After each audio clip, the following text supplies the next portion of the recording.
सभी को विजया एकादशी की ढेर सारी शुभकामनाएं। तो आइए आज हम लोग जानते हैं कि विजया एकादशी का व्रत हम लोग क्यों रखते हैं। तो विजया एकादशी का व्रत भगवान रामचंद्र जी ने लंका पर विजय प्राप्त करने के लिए विजया एकादशी का व्रत किया था। उसके बाद से ही समुद्र को लांघ करके वो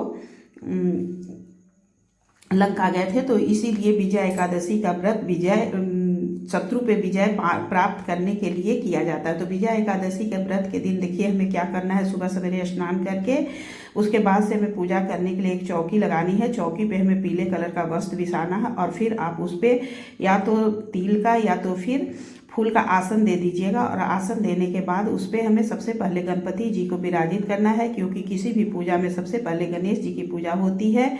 उसके बाद से हमें अपने विष्णु भगवान का एक फोटो या मूर्ति जो भी आपके पास होगा उसे रख दीजिएगा।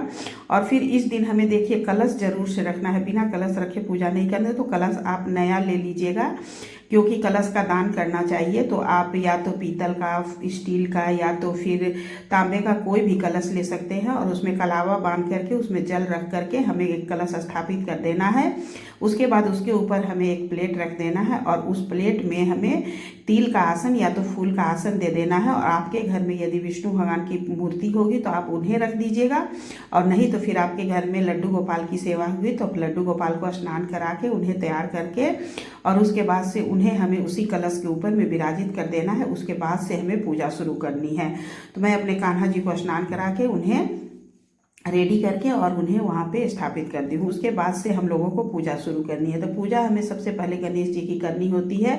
तो हमें भाव से सभी को जल से सबसे पहले आचमनी कराना है। तो उससे पहले हमें हाथ में तिल और फूल लेकर के सभी भगवान को आमंत्रित कर देना है कि आप लोग हमारी पूजा में उपस्थित होइए। आज मैं विजया एकादशी की पूजा करने जा रही हूँ।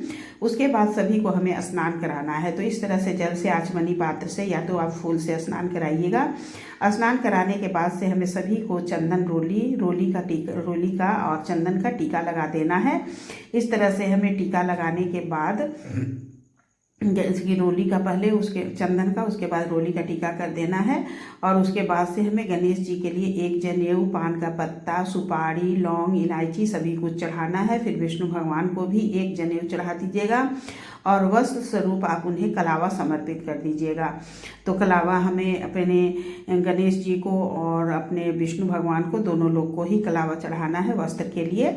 और कलावा चढ़ाने के बाद से फिर हमें सभी को फूल समर्पित करना है। यदि पीला रंग का फूल मिल जाता है तो अति उत्तम है, और यदि पीला फूल नहीं मिलता है तो फिर आपके पास जो भी फूल होगा आप वो फूल समर्पित करिएगा।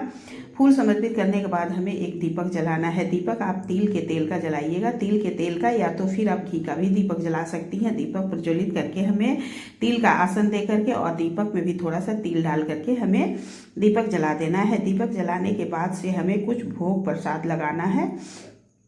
तो भोग प्रसाद में आप गणेश जी के लिए अलग से भोग लगाइएगा, क्योंकि गणेश जी के भोग में तुलसी दल नहीं पड़ता है, और विष्णु भगवान का और लड्डू गोपाल के भोग में हमें तुलसी दल डालना है। तो इस तरह से हमें सभी को थोड़ा थोड़ा अलग अलग भोग लगा देना है। उसके बाद से देखिए हमें विष्णु भगवान और लड्डू गोपाल के भोग में तुलसी दल डाल देना है। उसके बाद से हमें हाथ में फूल और तिल लेकर के हमें विजया एकादशी व्रत की कथा को सुन लेनी है। कथा हमें सुनने के बाद से, कथा जब समाप्त हो जाए तो फूल हमें वहीं पे समर्पित कर देना है।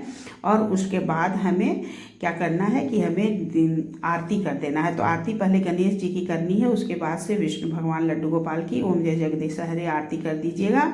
और आरती खत्म होने के बाद से हमें आरती रख करके और फिर हमें जल समर्पित कर देना है। सभी देवी देवता को पहले आरती दिखाना है, फिर हमें खुद से आरती ले लेनी है।